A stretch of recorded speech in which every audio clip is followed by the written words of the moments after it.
Pickens died. Well, that's right, but the great one was that we got there and he put in German.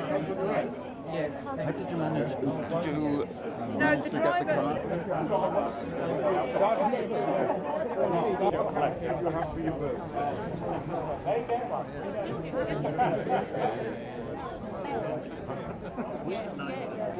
No, it's not. Hi, I'm Steve Hewlett. Great to be here on a very, very special occasion. Yeah, Sandy Powell, the revealing of his name of 11 Elms Avenue, where I used to live. I'm very proud to be here with the little man, so which you'll get to see very, very shortly. Nice to see you. Thanks. Jeffrey. And I've got to say it. Can you hear me, Mother? Well, my name is Jeff Bowden. I'm the editor of the British Music Hall Society's quarterly magazine, The Call Boy. Oh, and I've no, heard you're all not. the jokes. And the Society is absolutely delighted to be organising this blue plaque for Sandy Powell. Now, Sandy, who was born Albert Arthur Powell in 1900 in Rotherham, has very long connections with Eastbourne. He made his first appearance in the town at the Devonshire Park Theatre in a revue called Business as Usual in 1916, when he was just a teenager. And he delighted in telling this story. At one performance during the week, he was supposed to be in a sketch with the principal comic in that review, a man called Harry Piddock. And with a name like that, you've got to be a comic. And he was on stage waiting for Harry, and Harry missed his entrance. So Sandy thought, this is a wonderful chance for me to shine. So he started telling jokes to the audience and getting laughs, and it was going well until the leading lady of the review stormed on stage and in full view of the audience slapped Sandy across the face and said, "Harry Piddock is the comic in this show." Anyway, they continued with the sketch once Harry appeared, and Sandy came off at the end and he thought, oh, I've done really well. And the manager of the review, Charles Henry, came up to him, and Sandy thought, oh, I'm going to be congratulated now. But it wasn't to be. Charles Henry merely said, never do anything like that again, and sacked him on the spot. But Sandy, when he returned to Eastbourne, had great success later in his career. He appeared at the Pier Theatre in 1948 in Star Wagon, a summer show.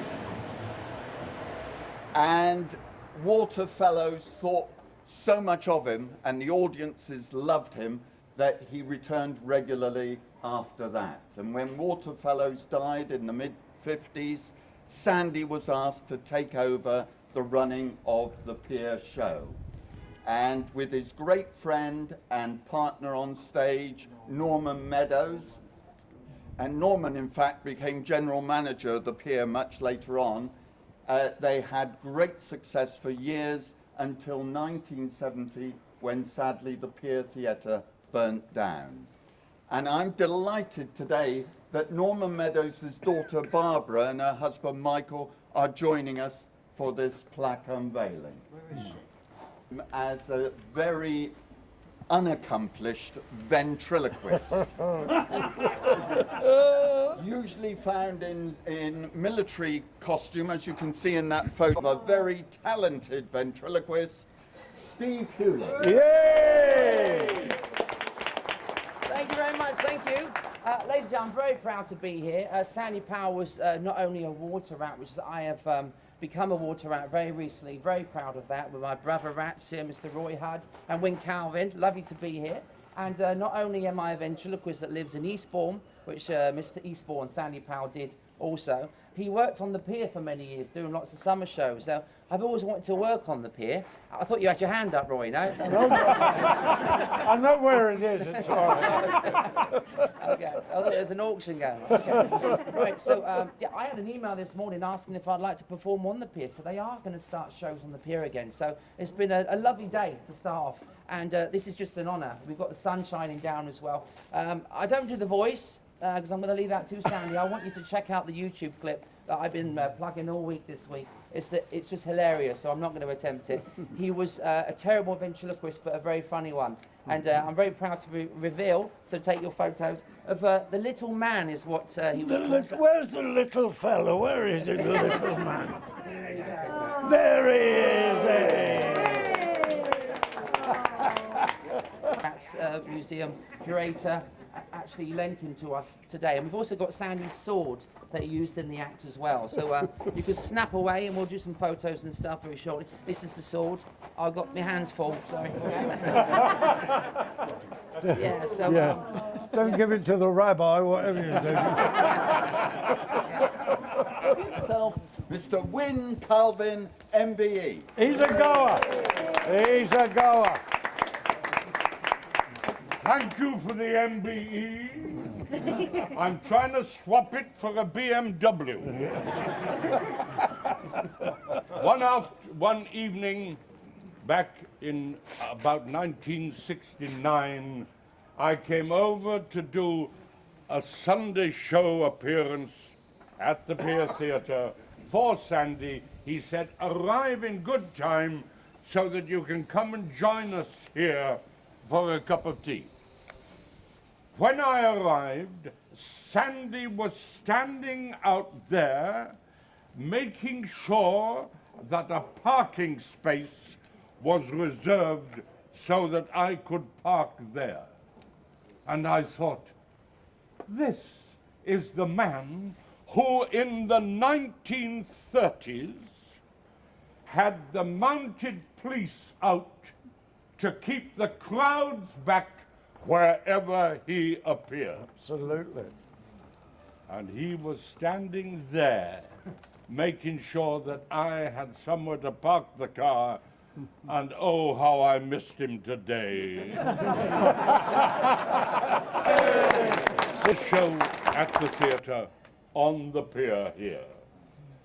Over those 16 years, he became a legend as Mr. Eastbourne.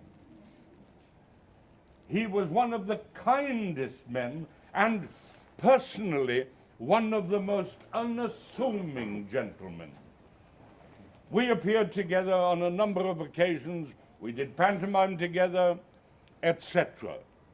But Sandy, who'd been one of the greatest comedy names ever created by radio. Radio in the 1930s made great lasting stars. Radio, a great companion. They say that radio was the mother of television. We're still wondering who the father was.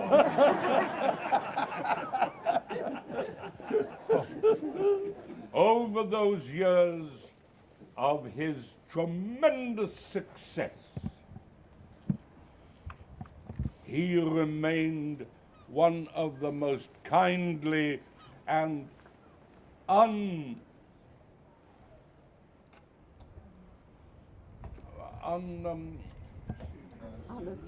demanding of performers. Here in Eastbourne, he was loved and he loved. And it's a joy that with us this afternoon is a gentleman who has also proved of tremendous value to this beautiful resort town. He has represented the town in a splendid international way as its Member of Parliament, and we're going through a short period when we mustn't mention politics.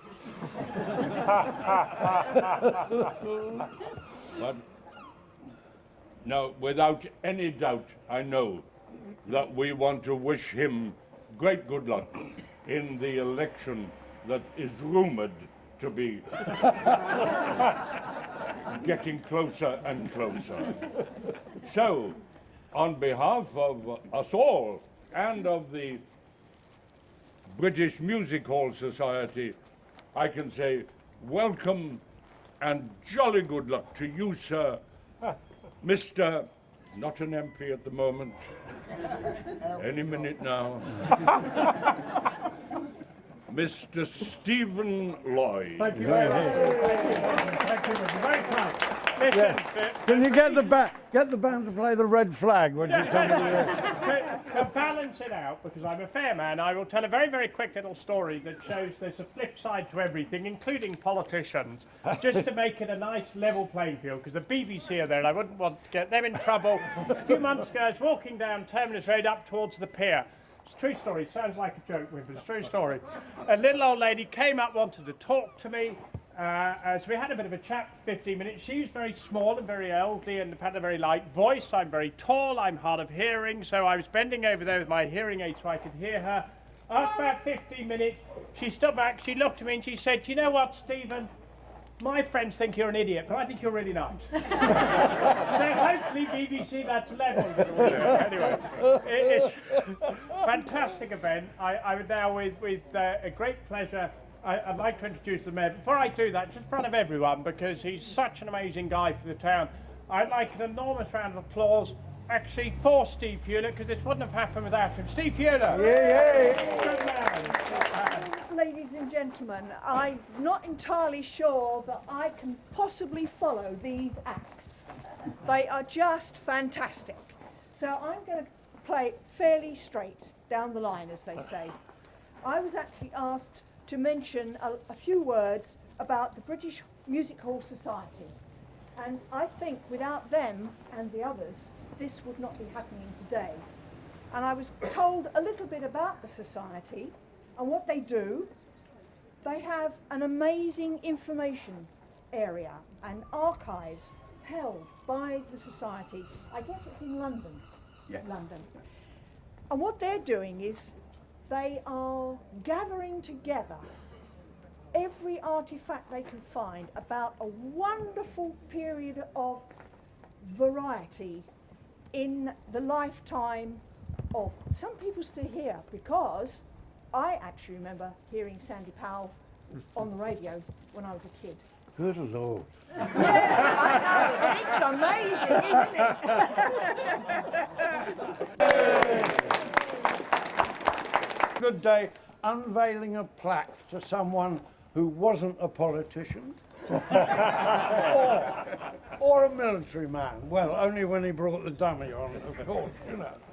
Someone who brought fun and laughter to all of us for so many years, and particularly to Eastbourne. Alongside Water Rat, Norman Meadows, lovely to see his daughter here, and Steve Hewlett, of course. And Sandy, as you all know, the ventriloquist was his great thing. And Steve was very grateful to him because Sandy taught him everything he knows.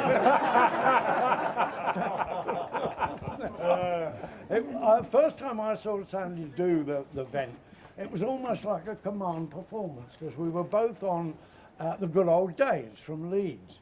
And in the afternoon, they're rehearsing with the band and everything. And Barney Colan, who produced it, said, "Look, just go through the act, Sandy, so I can put the camera on it and see what shots I'm going to take and everything." So there was Sandy turned up, he got all the outfit on, he got the little man as well, you know. And they came on the stage and he did the whole act, and I was the only person in the audience. And I could not stop. I'd never seen anything like it in my life, and I was hysterical, I really was. Those great moments, so many great moments in it, weren't there, you know. And where does he come from? I'll ask him. Where do you come from, my little? Where do you go? What did he say? Wolverhampton, he said. I wish to God it had been Leeds. God, it was so fun. And my favourite bit in the whole act was when the head fell off and rolled across the floor. And he said, now I've given the game away. It was marvellous, he really was. Now, someone sent this to me just about last week, and it's a poster there, a little handbill. Yeah, and I couldn't believe it. No one knew we were coming down here to do this, but Sandy and Evelyn Leigh, the great musical comedy star, Norman's on it, Norman's on the bill there, and Clarkson as well, not Jeremy, I don't think. Oh yes, he was, the Borstal Boys are at the It was, I remember this so well because the first time I met him actually, and Evelyn Leigh was on the same night, and I was doing Oliver in London, and they both came to see Oliver. So after the show, I said, come on, we'll go and get something to eat. So we sat sitting there, and I really just wanted to hear all the stories they had to tell. And lots of stories that they told, I wanted to find out if they were true or not. Now, when she was a very old lady, Evelyn Leigh told this one, which I loved. And a chap who ran a little rep theatre in Worthing, I think it was, he phoned her up and said, look, I know you're retired now, really, Miss Leigh, he said, but this was one of your greatest parts. It was some farce that she was in. You wouldn't come down and just do the part for us, just for a week, would help our repertory company so much. And Evelyn, who was a bit like Sandy in drag, she was that kind, you know. She said, yes, I'll be there. So she got there and she did the show. After the night, they brought her in a bottle of champagne. Well, a half bottle, it was only rep, you know. So she came to the dressing room, and the bloke who was the producer said, was everything all right, Miss Leigh? And she said, oh yes, darling, it was marvellous. She said, just one thing. She said, tomorrow night, when I make my entrance through the French window, she said, will you put the spotlight on me, but in front of the spotlight, will you put a straw-coloured gelatine?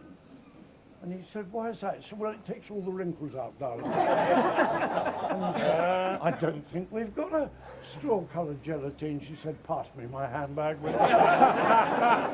A perfect droll. A man who began as a sprat. His mum sent him on in a choir boy's smock. I'd love to have seen him in that. How proud I was to be a water rat with Norman and Sandy, my brothers. They told me so much, but they never owned up that the Beverley sisters were their mothers. 7,078,000 he sold, with labels that said Sandy Powell. No hype or hard sell in those days, and he didn't need salmon cow. Sandy invented a famous catchphrase, still remembered so many years later. If I recall, it was something like, to you, am I audible, mater? Or should that be, can you hear me, mother? I'm not. He wasn't the greatest ventriloquist. His tricks with cards always went wrong. And his old Jolson never convinced me. His arms were far too long. But his partner saved him twice nightly. Yes, Kay, the perfect eye candy. How she would have loved this honour for him, her and our own dear Sandy. Right. Ready? 1, 2, 3. Yeah! Oh, he's a jolly good fellow, for he's a jolly good fellow, for he's a jolly good fellow. And so say all of us, and so say all of us. And so say all of us, for he's a jolly good fellow, for he's a jolly good fellow, for he's a jolly good fellow. And so say all of us. What's Sandy's other one? When Kay first comes on and said, I saw you on the this is the doll that's behind it. It's not the American drop, this is skin. Yeah, right. Steve's just come in now and get them together because they haven't been together for 40 years. Steve? And that, when you see the act, I never knew where this doll was. she's sitting at the back, do you remember? Yeah. I go, well, it's coming to you anyway, but at the moment she's the surrogate. She's nearly 100 years old. Really? He ran over it twice.